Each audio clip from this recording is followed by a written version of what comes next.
Napansin naman ni Mina ang pag-aalala ni Leia sa armor, kaya inutusan niya ito na subukan daw nito ang armor kung talagang mabisa ba ito o hindi. Kaagad naman na kumuha ng punyal at tinusok ni Leia ang armor. Sa kanyang nasaksihan ay namangha ito dahil matibay daw ang armor na ito dahil hindi man lang tumagos ang punyal. Nagsabi pa ito sa kanyang isipan na kung ibebenta ang ganitong klaseng armor sa Black Citadel ay tiyak siya na mataas ang presyo nito. Nagtanong naman si Leia kay Mina kung pwede daw bang bigyan din ng mga ganitong armor ang kanyang mga tao. Kaagad naman sumang-ayon si Mina at lahat daw ng mga naririto ay nakahanda para sa kanilang lahat. Biglang nalungkot si Leia dahil kung mayroon lang daw siyang armor na kagaya niyo noong kaharap niya ang dragon, wala sanang namatay at nabawas sa kanyang pamilya. Nakapili naman si Elisa ng kanyang sandata, at nakita ito ni Leia at namangha dahil kakaibang pana daw ito at iba ito sa karamihan na pana. Hiniram naman niya ito para matingnan na kaagad. Di naman iniabot ni Elisa. Pinaliwanag pa ni Elisa na ang tawag daw dito ay Ban Kubao na imbensyon ng kanilang Lord Louis Feng. Habang hawak ni Leia ang pana ay namangha ito kay Louis Feng dahil marunong daw pala ito gumawa ng mga sandata, bukod pa dyan ang pana na ito ay matigas at hindi ito kayang gamitin ng isang ordinaryong tao. Sa narinig ni Mina ay masaya itong nilabas ang crossbow at pinagmalaki nito na ang sandata na ito ay kayang gamitin ng isang ordinaryong tao at isa din ito sa mga imbensyon ng kanilang Lord Louis Feng. Napansin naman ito ni Leia at nagtanong kung tunay daw ba na sandata iyan. Dahil parang hindi madaling magamit ng mga ordinaryong tao ang bahay na iyan. Sa mga sinabi ni Leia ay kaagad tinutok ni Mina ang crossbow kay Leia at susubukan daw nila. Kaagad nitong kinalabot ang gatilyo pero madali lang naiwasan ni Leia ang palaso at tumatama ito sa dingding na nasa kanyang likuran. Sa ginawa ni Mina ay sumigaw si Leia na nagsabi na napakadelikado daw ang ginawang aksyon nito. Nakangiti lang si Mina at nagsabi na alam niya na maiiwasan daw ito ni Miss Leia ang ganoong atake. Sa narinig ni Leia ay nagsabi ito na parehas daw si Mina at Louis Feng na sobra-sobra ang paghanga sa kanyang kakayahan. Lumapit naman ito sa palaso na tumagos ito sa steel plate at nagsabi na ang sandata na ito ay malakas at tinitiyak niya na isang masamang panaginip ang sandata na ito sa kanilang mga kalaban. Samantala ang kwento ay napunta kay Mina na nagsabi kay Louis Feng na ang biyahe patungo sa capital city ay nakahanda na. Bukod pa dyan ay ang mga tao na nakatoka sa pagdala ng mga impormasyon ay nakahanda na rin. Seryoso lang na nagsabi si Louis Feng kay Mina na aasahan niya daw ang magandang balita galing kay Mina, at sana maging matagumpay ang kanilang misyon. Nagsindi naman ng kandila si Mina at nabahala kina Louis Feng at Annie dahil bakit daw sila nagbabasa ng madilim. Baka masira ng maaga ang kanilang mga mata kung patuloy nilang gagawin ang mga ganitong bagay. Ngunit iba naman ang ikinilos ni Annie dahil ang dami daw mga nangyari sa mga nakaraang araw kaya tambak daw ang kanyang gawain. Biglang napaisip naman si Louis Feng na tila daw ay salat sila sa liwanag. Kaya nakangiti itong nagsabi kina Mina na mayroon lang daw siyang naisip na paraan na magagamit dito sa loob ng kanilang opisina. Nagtanong naman si Mina kung may naiisip na naman daw ba itong bagong imbensyon. Mayabang naman na nagsabi si Louis Feng na malalaman din daw nila ito sa mga darating na araw at tinitiyak niya na mamamangha sila sa kanyang gagawin na bagong imbensyon. Sa isipan naman ni Louis Feng ay nagsabi ito na kailangan niyang bumalik muna sa Earth para bumili ng regalo para kay Annie. Samantala kinabukasan ay mag-isa na kumain si Annie sa lamesa, kaya nagtanong ito kay Nicole kung nasaan daw ba ang kanilang mga kasamahan. Tumugon naman si Nicole na maaga daw lumabas sila at mga busy daw lahat. Nalungkot naman si Annie dahil hindi siya nakasama at may gagawin pa siya sa labas. Bukod pa dyan ay may gabundok pa siyang mga dokumento na aasikasuhin araw-araw. Napansin naman ni Nicole ang pagiging malungkot ni Annie, kaya pinuri niya ito dahil sa pagiging masipag daw ni Annie patuloy ang pag-unlad ng Ziyang City. Namumula naman si Annie sa papuri na sinabi ni Nicole, pero nahihiya ito at nagsabi na patuloy pa rin daw siyang magsisipag para marami pa siyang maitulong sa kanilang Lord Louis Feng. Kaagad na din itong naging masaya at nagsabi na oras na daw sa panibagong laban. Ilang sandali pa ay kaagad nang umalis si Annie para sa kanyang gagawin ngayon. Maya-maya pa ay nakangiti nang nagtanong si Louis Feng kay Nicole kung nasaan na daw si Annie. Nakangiti naman na nagsabi si Nicole na umalis na daw ito. Sa sinabi ni Nicole ay kaagad nang nag-utos si Louis Feng sa Kanyang mga kasamahan na umpisahan na daw nila ang pag-aayos sa lugar at bibigyan nila ng isang surpresa si Annie pagbalik nito dito, masaya naman na sumang-ayon ang lahat sa sinabi ni Louis Feng. Sumapit na ang gabi at nasa labas pa rin si Annie at patuloy pa rin sa pakikipag-usap sa isang tao patungkol sa pag-aayos ng mga tanim sa bukirin. Ilang sandali pa ay dumating si Avery at tinawag niya si Annie dahilan para napalingon ito. Kaagad naman hinawakan ni Avery ang kamay ni Annie at niyaya na niya itong umuwi. Subalit nagsabi si Annie na hindi pa daw siya tapos sa kanyang ginagawa. Ngunit nagsabi lang di Avery na mayroon siyang sasabihin mamaya. Kaya nagtataka na lang na sumama si Annie. Hindi naman nagtagal ay nakarating na sila sa kastilyo. Pagkabukas ng pinto ay tumambad kay Annie ang madilim na kapaligiran, kaya natatakot itong nagsabi kay Avery kung bakit daw ang dilim ng kastilyo. Hindi naman sumagot si Avery, kaya kaagad naman lumapit si Annie at nagtanong kung may tinatago daw ba ito sa kanya. Galit pa itong nagsabi na sabihin daw ni Avery ngayon sa kanya. Hindi naman pinansin ni Avery si Annie at pinitik nito ang kanyang dalawang daliri. Ilang sandali pa ay isang generator ang gumana at kasabay nito ang pagbukas ng ilaw. Maya-maya pa ay sabay-sabay ng binati ni Louis Feng si Annie ng isang maligayang kaarawan. Naiiyak naman sa tuwa si Annie sa kanyang mga nasaksihan. Dahil dito ay hinawakan ni Louis Feng ang ulo ni Annie at pinahihinto niya ito sa pag-iyak. Nagpunas naman ng mata si Annie at nagsabi na may buhangin lang daw sa kanyang mata. Si Mina naman ay nagsabi na plano daw lahat ng ito ng kanilang Lord Louis Feng dahil sa sipag daw nito sa pagtrabaho at itong ang kanyang reward. Nakangiti naman si Louis Feng at nagsabi na hindi daw niya nakalimutan ang kanyang pangako kay Annie. Nahihiya naman si Annie at nagsabi na hindi na daw dapat pa nag-abala si Louis Feng. Pero sa kanyang isipan ay nagpapasalamat ito dahil hindi daw nakalimutan ni Louis Feng ang kanyang kaarawan kahit nakapabisi nito. Di Nicole na nagtanong sa kanyang hawak kung ano daw ba ang tawag sa bagay na ito. Nakangiti naman na nagsabi si Louis Feng na ang tawag dyan ay electric light. Nagtanong naman ang mga dilag kung anong electric light. Nagtanong naman si Annie kung ang bagay na yan daw ba nagbibigay ng electric para magkaroon ng ilaw. Sumang-ayon naman si Louis Feng at dahil sa bagay na yan ay medyo giginhawa ang buhay nila sa hinaharap. Sa narinig ni Nicole ay masaya ito dahil hindi ba daw sila gagamit ng kandila sa gabi. Maging si Via ay natuwa ito dahil hindi na din nila kailangan ang mga candle holder na nagsanhi pa sa sunog. Habang masaya ang mga dilag ay nakangiti naman si Louis Feng dahil balak niya sa susunod ay magdala ng refrigerator at air conditioner. Nagsabi si Louis Feng sa mga dilag na medyo mapanganib daw hawakan ang kuryente at hindi dapat nila itong paglaruan. Sa sinabi ni Louis Feng ay nagulantang ang mga dilag dahil mapang-asawa daw pala ito bakit daw ginawa pa ito ng kanilang Lord Louis Feng. Nakangiti naman si Louis Feng at nagsabi na hindi naman daw malala ang pinsala kung bibigyan nila ng pansin ang kaligtasan at walang sinoman ang masasaktan. Dagdag pa nito na hingi siya ng tulong kay Via na maghanap ng mga matalinong mga estudyante nito na pwedeng mag-aral kung paano isasagawa ang linya ng mga kuryente. Nagtataka naman na sumang-ayon si Via sa pahayag ni Louis Feng. Maya-maya pa ay nagsabi na si Louis Feng na umpisahan na daw nilang kumain. Hindi naman nagpatumpik-tampak pa ang mga dilag at sabay-sabay nang nilantakan ang nasabing pagkain sa kanilang lamesa. Kaya masayang kumain ang buong mga bida natin na tila hindi alintana ang mga dumating na mga pagsubok sa kanila noong mga nakaraang araw. Ilang sandali pa habang masaya ang lahat ay inilabas ni Nicole ang cake ni Annie na labis pang ikinatuwa ni Annie dahil napakaraming mga lollipop daw ang nakalagay sa cake. Maya-maya pa ay nagsabi si Louis Feng na gumawa daw ito ng mga kahilingan bago hipan ang kandila.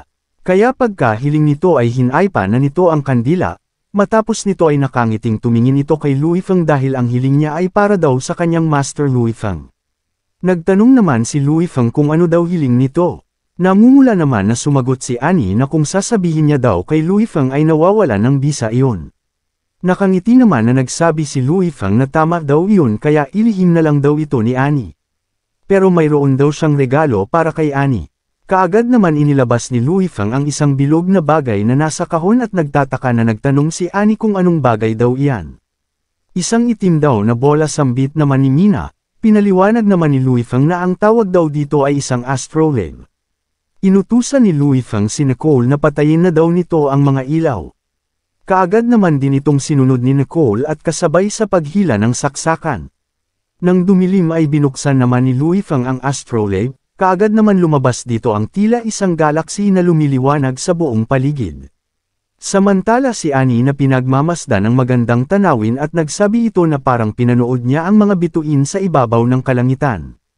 Nakangiti naman na nagsabi si Louis Fang na pinaganya din daw ito ng kuryente, kaya tinanong niya si Annie kung nagustuhan niya daw ba ito. Tumingin naman na namumula ang pagmumukha ni Annie kay Louis Fang. Ilang sandali pa ay kaagad na itong itinaas ang mga talampakan nito at kasabay nito ay isang malagkit na halik ang ibinigay ni Annie sa ating bida. Namumula naman si Louis Fang at nagtaka ito at hindi makapaniwala na gagawin ito ni Annie sa harapan ng ibang mga tao. Maya-maya pa ay nakangiti na nagsabi si Annie na nagustuhan niya daw ito at nagpasalamat siya dahil naalala nito ang kanyang kaarawan. Masaya naman si Louis Fang dahil nagustuhan daw ni Annie ang kanyang regalo. Samantala habang masaya ang ating mga bida ay seryosong pinagmamasdan ni Jones ang kabuuan ng lungsod ng Capital City. Nagtanong ito sa kanyang kausap na kung bakit wala pa daw sila.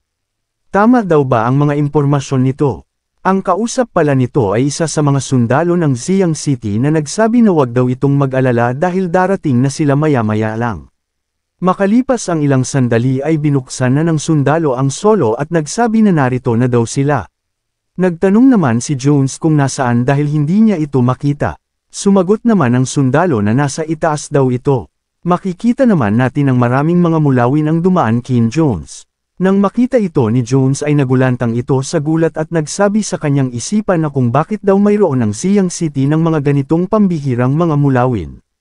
Ilang sandali pa ay lumapag na sa lupa si Leia na kasama si Elisa.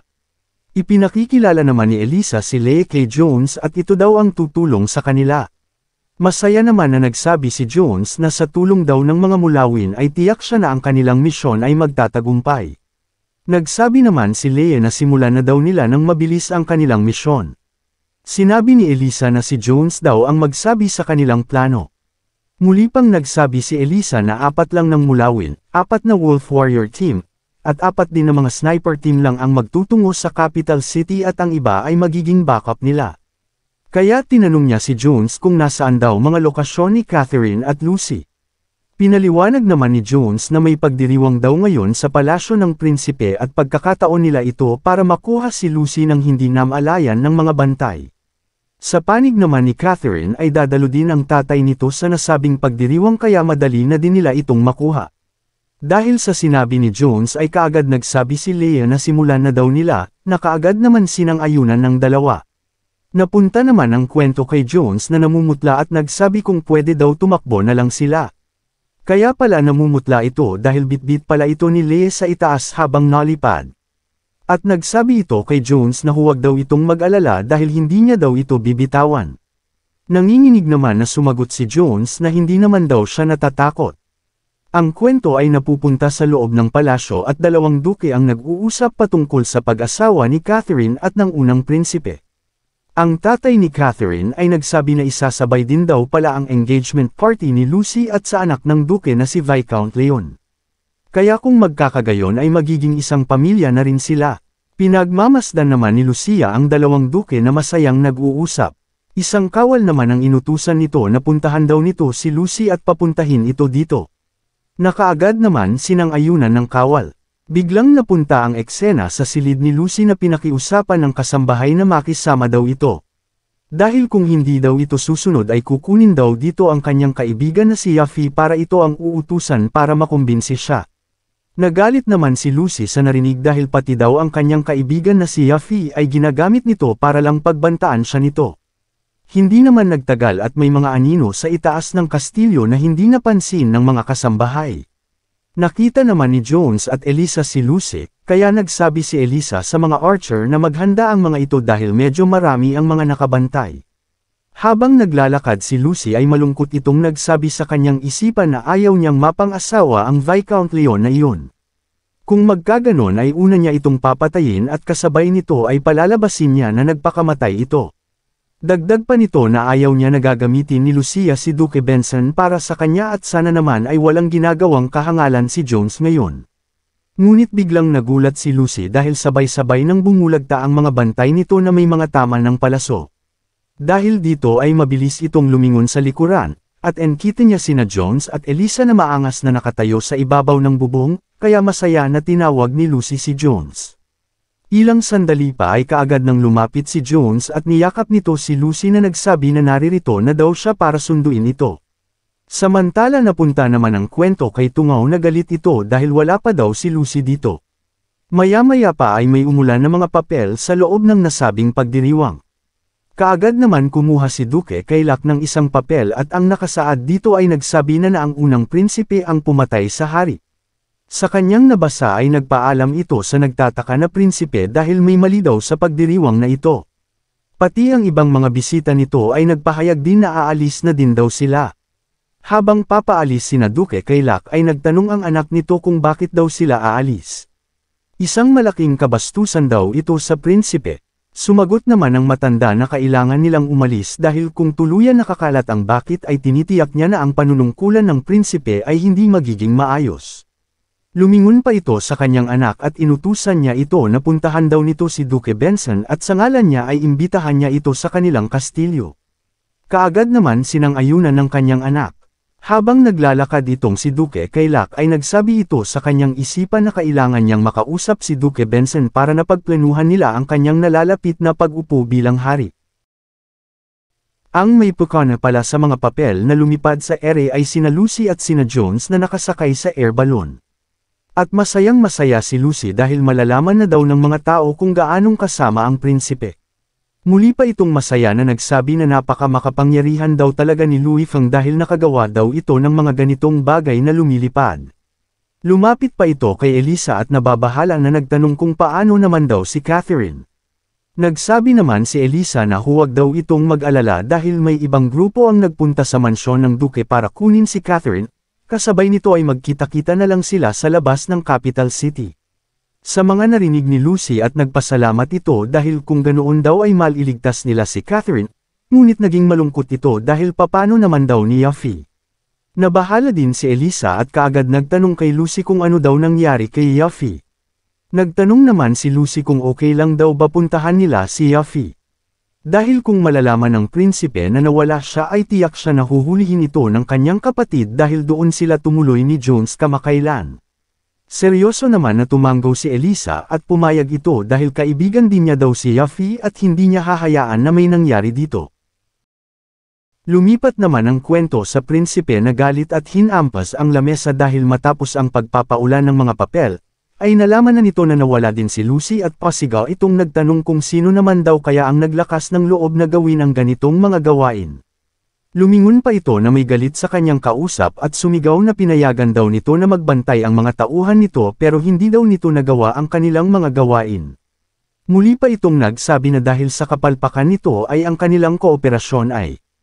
Hindi naman pinatapos ng Tungaw ang salita ng prinsipe dahil kaagad itong nagpaliwanag na, bilang isang kakampi niya ay ibinabalita niya na ang dalawang duke na si Duke Kailak at Duke Benson ay nagpulong ngayon sa mansyon ni Duke Kailak. Kaya tinanong niya na prinsipe kung ano naman daw kaya ang pag-uusapan ng dalawang duke. Sa narinig ay biglang kumalma ang prinsipe at nagsabi kay Tungaw na ipagpaliban daw muna nila ang paghahanap kay Lucy at bantayan ang dalawang duke. Nagalit pa itong inutusan ng Tungaw na hanapin daw nito ang may gawa ng lahat ng mga nangyayari ngayon. Kaagad naman nalipat ang eksena sa tatlong nilalang na kumakatok sa isang pinto. Ang nasa unahan na nilalang ay si Viscount Leon na anak ni Duke Benson. Nakangiti itong tinawag si Catherine at pinapalabas niya dahil utos daw ng tatay niya na si Duke Kailak. Ngunit sa loob ng silid ay pasigaw na pinapaalis ni Catherine ang mga tungaw dahil ayaw niya daw lumabas. Sa kanyang isipan ay nagagalit ito sa kanyang tatay dahil matapos nitong makipagsundo sa prinsipe ay ngayon naman ay balak nitong ipakasal siya sa bayawak na si Viscount Leon. Sa narinig ni Viscount Leon ay nagalit ito at sinabihan niya si Catherine na naghihintay na daw si Duke Kailak at ang kanyang tatay sa salo-salo sa ibaba, kaya wag daw nitong paghintayin ang mga duke doon. Ngunit isang sigaw ang umalingaw dahil sumigaw si Catherine na ayaw niya lumabas at humarap sa kanila. Sa narinig ng Tungaw ay naging mayabang ito dahil masyado daw makasarili si Catherine, paano pa daw kaya kung magiging asawa niya na ito? Sa sinabi ng tungaw ay isang malakas na sigaw ni Catherine na ayaw niya itong maging asawa. Dahil dito ay sumuko na ang tungaw sa pagkumbinsi at umalis na ito, kasabay nito ay nagsabi na si Duque Kailak naman daw ang may gusto sa lahat ng mga ito.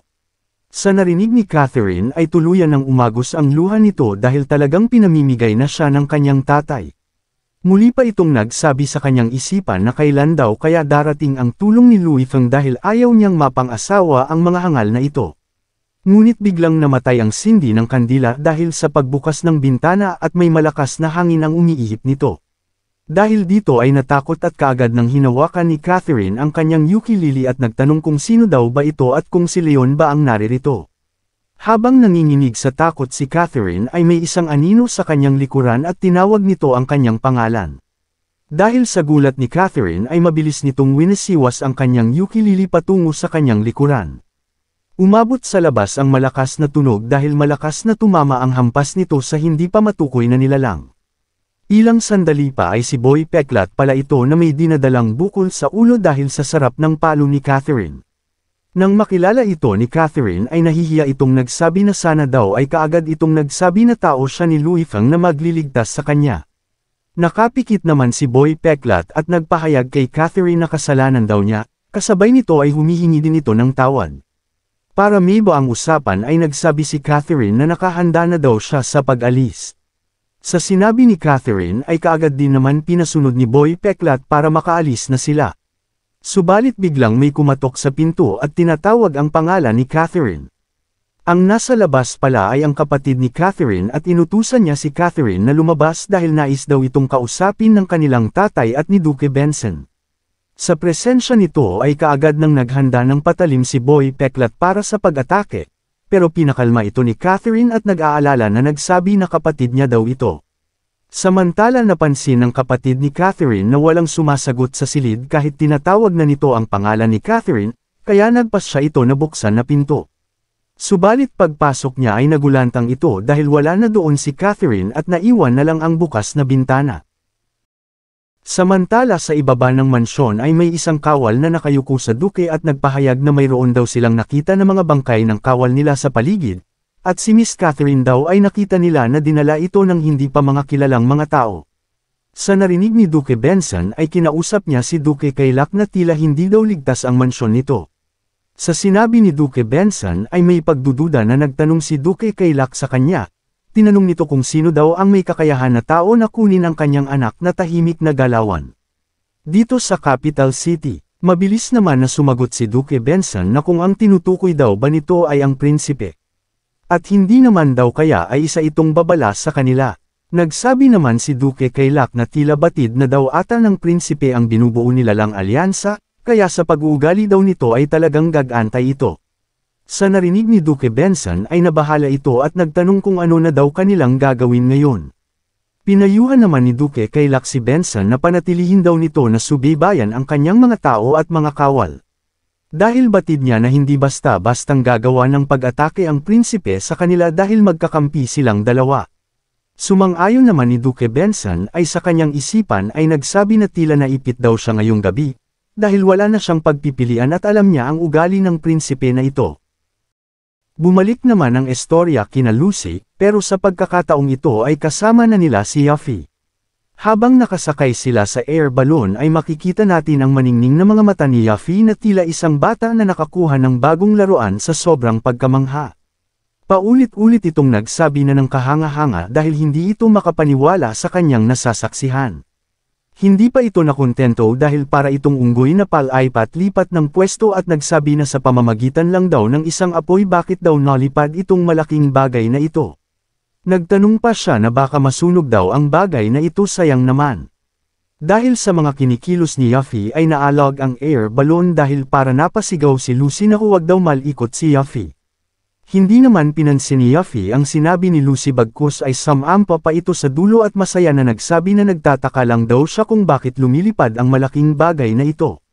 Sa ginawa ni Yuffie na galaw ay nag-alala ang kanyang tatay at si Elisa, kaya sumigaw ang kanyang tatay na mapanganib daw pinaggagawa nito at bumalik na daw ito sa baba. Samantala hindi na rin nakapagtiis si Elisa at binitbit nito ang maliit na katawan ni Yuffie, kasabay nito ay nagsabi na lahat daw ng katanungan nito ay doon na lang nito itanong kay Luifang.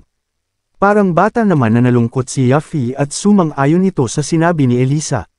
Pero lumingon ito kay Elisa at may nag-aalala na nagtanong kung sasabihin naman daw kaya ng Castellian sa kanya ang mga bagay na nais niyang malaman. Habang ibinababo ni Elisa si Yafi ay sinagot nito ang tanong ng bata. Sinabi nito na isang mabait na Castellian si Luifang, kaya sa kanyang palagay ay sasabihin niya ito sa iyo.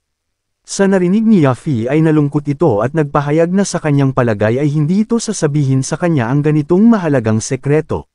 Bukod pa dyan ang isang aircraft at napakabihirang bagay sa mundo na ito. Samantala lumipat ang eksena kay Jones na nakatingin sa magandang pagmumukha ni Leia, dahil dito ay medyo inis na nagtanong si Leia kung bakit daw ito nakatitig sa kanya ng ganyan. Hindi naman nag-aksaya ng pagkakataon si Jones at nagtanong ito kay Leia kung gusto din daw ba nito si Lord Luifeng. Sa tanong ni Jones ay awkward ang pagmumukha ni Leia na nagsabi na paano niya naman magugustuhan ang isang tao. Medyo natakot si Jones sa naging reaksyon ni Leia kaya humingi ito ng tawad, pinaliwanag niya na kaya niya ito natanong dahil hindi niya naisip na madali lang na tumulong ang mga mulawin sa mga tao. Medyo nagalit si Leia at nagsabi na isang kooperasyon lang ang kanyang nagawa. Galit pa itong binalaan si Jones na kung magsalita pa ito ng mga walang kwentang bagay ay dadalhin niya ito sa itaas para itapon pa ibaba. Sa sinabi ni Leia at na-imagine ni Jones kung paano siya natakot noong hawak siya ni Leia habang lumilipad sa ere. Kaya tumigil na ito sa pagsasalita at nanginginig ang buo nitong katawan kasabay ng pagyuko. Mabilis na lumipas ang mga oras at dumating na ang grupo nina Elisa sa airbase ng Ziyang City. Nilapitan ni Lucy ang nag-aalala na si Catherine at masaya na nagsabi makikita na daw nito si Luifang na matagal na nitong nais makita. Kaya bakit pa ito nalulungkot at walang imik? Sumagot naman si Catherine na masyado lang daw siyang kinakabahan kaya siya nagkakaganito. Pinakalma naman ni Lucy ang kanyang kaibigan dahil baka lalo pa itong kabahan kung makakausap na nito si Luifang. Umiyak na lang di Catherine at wala nang nasabi pa. Biglang napunta ang eksena sa kastilyo ng ating bida, sa loob nito ay masaya na binati ni Luifang ang mga pagdating ni Elisa at Leia. Ngunit maangas lang na nagtanong si Leia kung may nais pa daw itong iutos. Kung wala na daw ay babalik muna siya sa bundok. Samantala si Elisa naman ay magalang na yumuko bilang pagbibigay respeto sa ating bida, at nagsabi na nagawa nila ang kanilang misyon. Maging si Lucy na prinsesa ay nagbigay pugay kay Luifang at nagpasalamat ito sa pagliligtas nito sa kanya. Pati ang dalawang mag-ama ay nagpasalamat kay Luifang. Nagpakilala sila na galing sila sa lahi ng mga duwende. Muli pang nagsabi si Yili na pinapangako niya na tutulong sila sa Castellian ng buo nilang lakas sa hinaharap. Masaya naman na nagtanong si Luifang kung mga kaibigan din daw ba sila ni Miss Lucy. Wala naman daw anuman iyon dahil maliit na bagay lang ang nagawa niya. Sa isipan ni Luifang ay naglalaro sa kanyang isipan dahil ang duwende ay magagaling sa pagpapanday kaya inaasahan niya na makikita ito. Si Catherine naman ay namumula at paputok-putol na nagsalita at nagpapasalamat ito sa pagliligtas nito sa kanya. Masaya naman na nagsabi si Luifang na maligaya daw siya na makita muli si Miss Catherine, tinanong niya pa ito kung maayos lang daw ba ito. Dahil sa presensya ni Luifang ay makikita natin ang reaksyon ng in love na si Catherine at kinikilig na nagsabi sa kanyang isipan na pati daw si Luifang ay masaya na makita ako. Dahil dito ay tuluyan ng tinamaan ng palaso ni Cupido si Catherine at kaagad na itong nawalan ng kamalayan sa sobrang kilig. Ngunit sa kabutihang palad ay nasalo ito ni Lucy kaya nag-aalala itong nagtanong kay Catherine kung ano daw nangyari.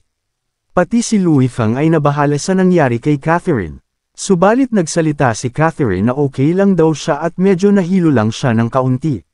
Kaagad naman nag-utos si Luifang kay Annie na kailangan daw magpahinga ng kanilang mga bisita dahil sa pagod sa biyahe, at magpaluto daw ito sa kusina ng masarap na pagkain para makakain na din sila. Masaya naman na sumang-ayon si Annie sa sinabi ng ating bida. Maya-maya pa ay sinabihan na nina Annie ang kanilang mga bisita na sumunod sa kanya dahil ihahatid niya sila sa kanilang mga silid.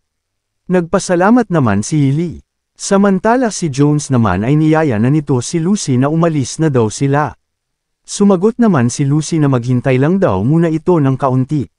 Ilang sandali pa ay masigasig na nagsalita si Lucy na kailangan daw niya makausap si Louis Feng ng pribado dahil may mga mahahalagang bagay siya na dapat sabihin sa kanya. Sabay-sabay naman na lumingon sina Louis Feng dahil sa pagsalita ni Lucy. Sumang-ayon naman ito sa nais ni Lucy dahil pati din daw siya ay may mga nais sabihin sa prinsesa. Nalipat ang eksena sa patay-sindi na ilaw, kaya nahihilo na si Elisa sa patay-sindi na ilaw at nagpahayag kay Yuffie na tigilan na daw nito ang paglalaro. Pinaglalaroan pala ng bata ang switch ng ilaw at namamangha ito dahil ang ilaw daw ay napakaliwanag kaysa sa apoy, kumislap pa ang mga mata nito dahil nakamamangha daw talaga ito. Samantala habang nakahiga si Catherine ay nagsabi si Elisa sa makulit and bata na matulog na daw ito dahil tulog na daw si Catherine. Hindi naman sumunod ang bata at muling nagtanong kung sasabihin daw kaya ni Louis Feng ang patungkol sa electric light. Na ito, dahil talagang curious lang daw siya sa bahay na ito. Mabilis naman na sumang-ayon si Elisa para matapos na ang usapan at matulog na daw ito bukas na lang daw nito itanong. Samantala Catherine ay hindi pala tulog at namumula ang pagmumuka na nag-iisip dahil sa kanyang nagawa ngayon at masama ang kanyang naging performance.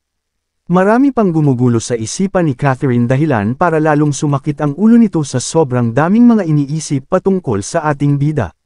Dahil dito ay kaagad na itong bumangon at biglang naisip nito kung bakit daw kinakausap ni Lucy si Louis Feng ng pribado. Nagtanong pa ito sa kanyang isipan kung bakit daw sumagot si Louis Feng kanina na may nais din sabihin si Louis Feng kay Lucy. Hindi naman kaya. Naputol na ang pagiging praning ni Catherine dahil ang eksena ay napunta sa labas ng silid kung saan naruroon sina Mina, Jones, at Annie. Habang tahimik lang sina Jones at Mina, kapansin-pansin naman ang pagiging balisa ni Annie dahil hindi ito mapakali. Sa pinaggagawa ni Annie ay inutusan ni Mina na tumigil na daw ito sa paglakad dahil nahihilo na siya sa pinaggagawa nito. Humingi naman ng tawad si Annie. Pero biglang nasabi ito kay Mina na may pagtataka dahil si Louis Feng daw at si Lucy ay nasa isang pribadong pag-uusap, hindi daw ba nais malaman ni Mina ang kanilang usapan. Isang salita lang ang nabanggit ni Mina at ito ay, well. Ilang sandali pa ay sabay nang nagpintig ang mga tainga ni Mina at Jones. Nagkatinginan naman sina Jones at Mina na tila sabay nila itong naririnig ang pag-uusap ng dalawa. Naku kung ganito ang pandinig ni Annie ay tiyak na labis itong magagalit kung maririnig ang dembangan ni Mina at Louis Feng. Balik tayo sa kwento, nakita ni Annie ang reaksyon ng dalawa kaya kinakabahan itong nagtanong sa dalawa kung ano daw nangyayari. Seryoso naman na sumagot si Jones na nag-uumpisa na daw na mag-usap ang dalawa sa loob ng silid.